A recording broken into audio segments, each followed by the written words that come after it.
Hello and welcome back to News Channel 3 First at 4. A special hello to all of you watching our very entertaining live stream today on WTKR.com. We begin now with tonight's Student Athlete of the Week. Yeah, so we're headed to Salem High School in Virginia Beach, where for now, Divante Walker has traded in football cleats for basketball shoes as he makes plans for his college athletic career. What a season for the Salem Sun Devils, winning the Beach District thanks to runs like this from Divante Walker. The Sun Devil running back in his senior season alone almost reached 1,400 rushing yards in the regular season.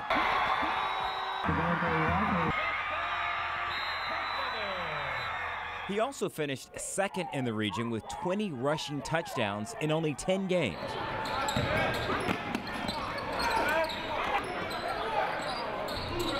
Now he's found on the hardwood, averaging 15.3 points a game, multiple assists and rebounds. Divante's an extraordinary athlete.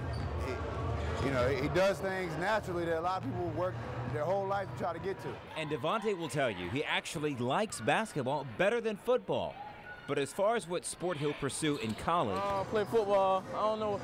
I ain't gonna say I'm gonna play yet, but y'all find out soon. Walker has received a number of offers from ODU, James Madison, Norfolk State, Hampton, and UVA.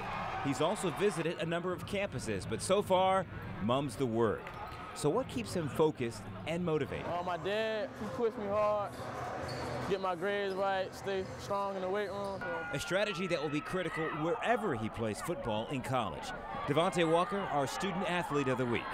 And we are going to continue right now with our Student Athletes of the Week. They're trying to make it to their Super Bowl. Yeah, we're not talking about the NFL, but these kids, of course, are way too young about that. Two Virginia Beach teams of the local Pop Warner football program are actually heading to Florida to compete in the best of the best. And News Channel 3's Kurt Williams, he's over there, but he also has more on our Student Athletes of the Week. Ready, set, go! The Virginia Beach Mustangs are getting ready to bring it.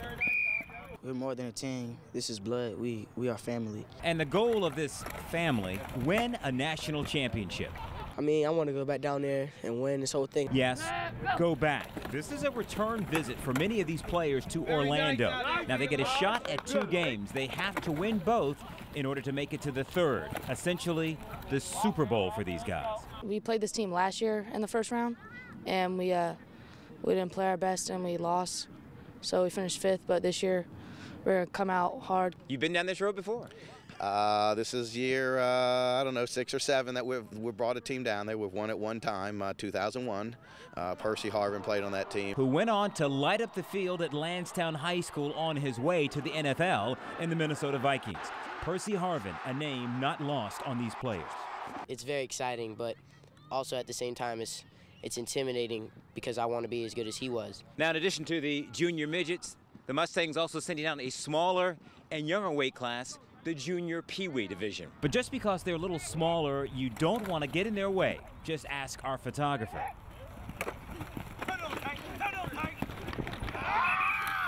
These 10 and 11-year-olds mean business and have their eyes set on a national championship too.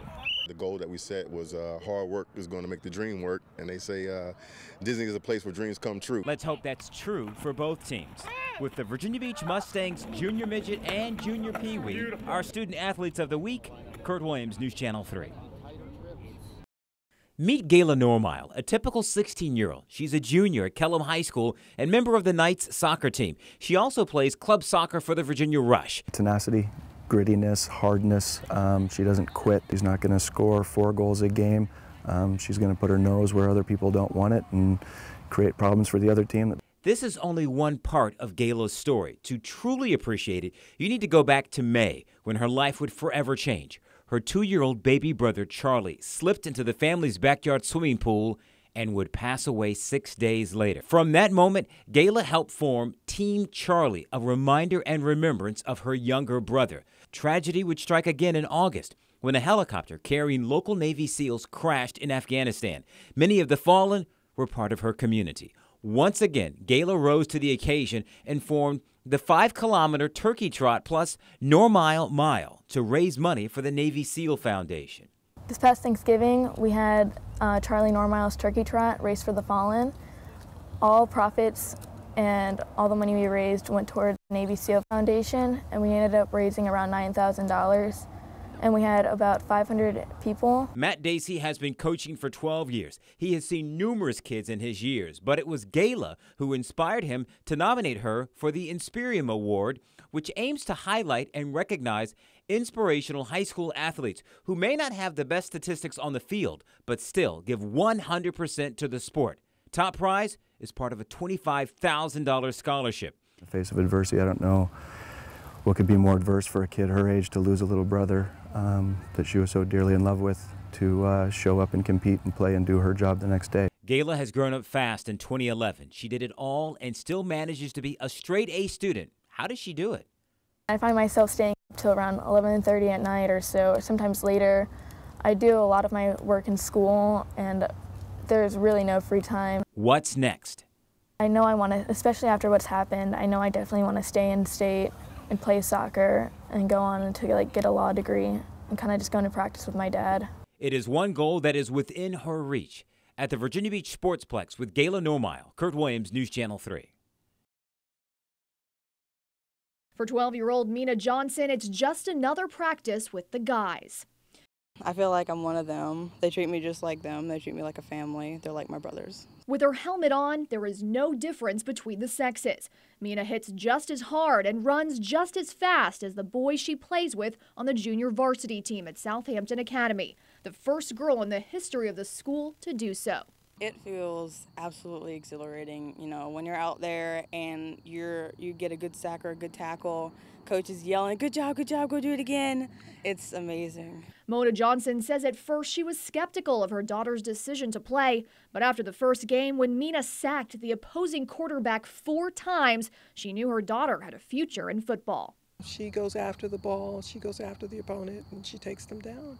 We just had a girl who wanted to play, and I thought it was great, and the guys, you know, are fine with it. But athletic director Dale Marks soon found out that others didn't look at Meena's decision to play in the same way.